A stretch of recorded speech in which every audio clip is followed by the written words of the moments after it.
Hello everyone, this is Pammy Jaiswal. Hi, this is Payal Agarwal. Welcome back again to the next episode or yet another episode of our Saransh series on SEBI regulations. Currently, we are doing episodes on the SEBI insider trading regulations, and today we are going to specifically deal on contra trade under the insider trading regulations. So what all we are going to cover, starting with what is a contra trade? Right? On whom contra trade restrictions are applicable? What are the cases of contra trade? Are there any exceptions to contra trade? And fifth, what are the consequences in cases of violation of contra trade provisions? So starting with what is contra trade? Now contra trade literally means taking a reverse position as compared to the previous trading action. That means what? If I have sold the shares, I take a reverse position. That means I acquire the shares or I purchase shares, and that too within a specified time period. In fact, the idea behind persons engaging in contra trade is to make short-term benefits, and that is what SEBI strictly eyes to avoid or rule out completely. Now, for listed companies, a period of not less than 6 months is required to be stated as a period in which a contra trade cannot be undertaken by a person. So that means, let's say if Mr. X purchases shares in April, he will not be able to sell the shares before the expiry of 6 months. And we need to understand the idea of contra trade restriction is on taking a reverse position, right, in trades. There is no restriction or non-applicability of contra trade in case the trade actions are same. That means if I've sold the shares and I subsequently sell shares, I sell further shares, then there cannot be a case of a contra trade. And in fact, further to add, this contra trade concept, this is not something which is new to India. In other jurisdictions like US, it's called short swing trades, and in several other jurisdictions, it is also called reversal of trades. Right. And talking about the contra trade restrictions, the contra trade restrictions are a part of the code of conduct applicable to the designated persons.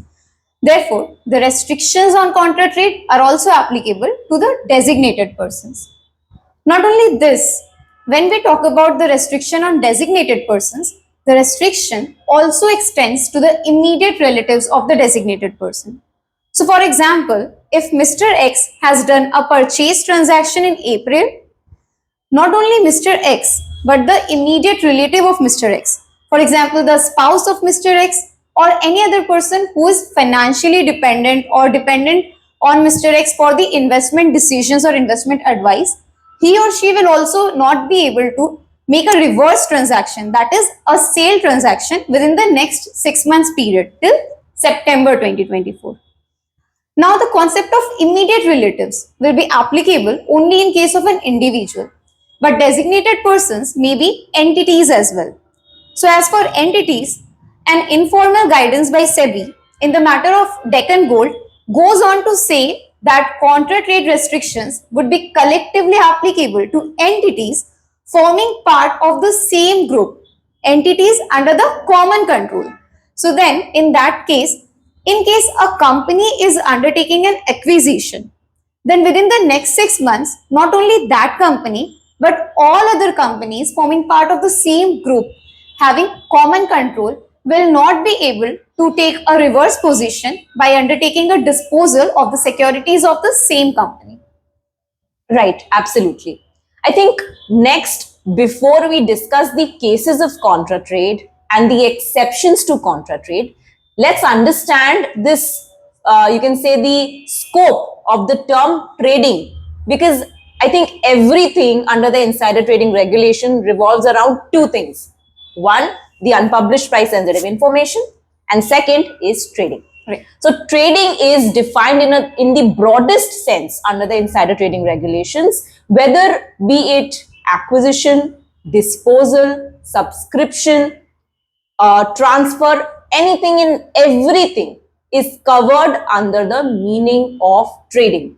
In fact, let's say if there is a gifting of shares from one person to the other, then the recipient of the gift is said to have acquired the shares, whereas the person who is gifted is said to have disposed of the shares. Right. And now, before we see the various examples of applicability of contra trade restrictions, this we need to understand that the contra trade restrictions are applicable for trades done through open market. Now, how does SEBI define open market trades? So, for this, SEBI FAQs say that any trade executed pursuant to a corporate action is not an open market trade. So, what will it imply? It implies that as a principle, contra trades executed pursuant to a corporate action is not considered for the purpose of contra trade. Let us understand this with the help of an example. So, for example, there is an acquisition of securities pursuant to, let's say, preferential allotment or bonus issue, rights issue, etc. And prior to such acquisition, pursuant to this particular corporate action, there had been a case of disposal of securities at any time within the 6 months. So, the time difference between the corporate action in which the acquisition has been done and the prior trade during which a disposal was done is less than 6 months. But in that case also, this particular acquisition which is being done pursuant to a corporate action will not be considered as a contra trade. But the relaxation is only for the trade executed pursuant to corporate action. Right. So let's say any subsequent trade has been done resulting into a disposal of securities. This subsequent trade done within a period of 6 months from the acquisition pursuant to corporate action will still be considered for the contra trade restriction. Therefore, post an acquisition under by way of a corporate action is done, the disposal cannot be done for the next 6 months. The same will hold good in case of a disposal pursuant to a corporate action as well. The examples can be a buyback of securities by the company or maybe an open offer to buy the securities, etc. Right. And I think here, Payal, it's important to understand another aspect of trading, which is pledge. Now, pledge of a security is very much a case of trading, where under which any creation or invocation of pledge is said to be a disposal, and on the contrary, when there is a closure of a pledge, it is a case of acquisition. So, in case of pledge, let's say if I have purchased shares and thereafter within 6 months, I create a pledge on the said shares, it is a case of a contra trade, right? Coming to the exceptions of contra trade. The first exception is the trades entered pursuant to a trading plan. Now, trading plan again is not very popular in India. However, in the insider trading regulations, we do have a specific segment containing the provisions on trading plan. The second exception is in cases of exercise or acquisition of shares pursuant to exercise of employee stock options. Now, here we need to understand that contra trade restrictions will not apply in cases of exercise of or shares acquired pursuant to exercise of options. So, let's say, for example, there has been a disposal of shares by Mr. X, and within 6 months, let's say within 2 months of the disposal, Mr. X, being a DP, had certain options which have already vested, and within, let's say in April, he sold the shares, and in June, he exercised the options which were lying with him. And subsequently, again in the next 2 months, he disposed of the shares which he acquired pursuant to the exercise of ESOP, right? Now, in this case, it is not a case falling under a contra trade restriction. Reason being, there was a disposal, then there was an acquisition pursuant to exercise of ESOP, which is an exemption or an exception to contra trade, and then there was a subsequent sale of shares which were acquired pursuant to ESOP. So there was no other trade in between. which was in the nature of taking a reverse position. The third case, which again is related to another example of exercise or acquisition of shares pursuant to ESOP and falls under the ambit of a contra trade, is another example where, let's say I had acquired shares in April from the open market. Thereafter, in June, Mr. X acquired shares pursuant to exercise of ESOP, right? And thereafter, within 2 months from the exercise of options, he sold of the shares so acquired pursuant to the exercise of options. Now, here the shares which were sold pursuant to exercise of options and a subsequent sale, this sale will be contra to the acquisition which took place in April, which was not a case of acquisition pursuant to exercise. It was a acquisition from the open market, and that will be basically a kind of a reverse trading position taken by Mr. X, and hence it will fall outside the purview of exceptions to the contra trade provisions. Right.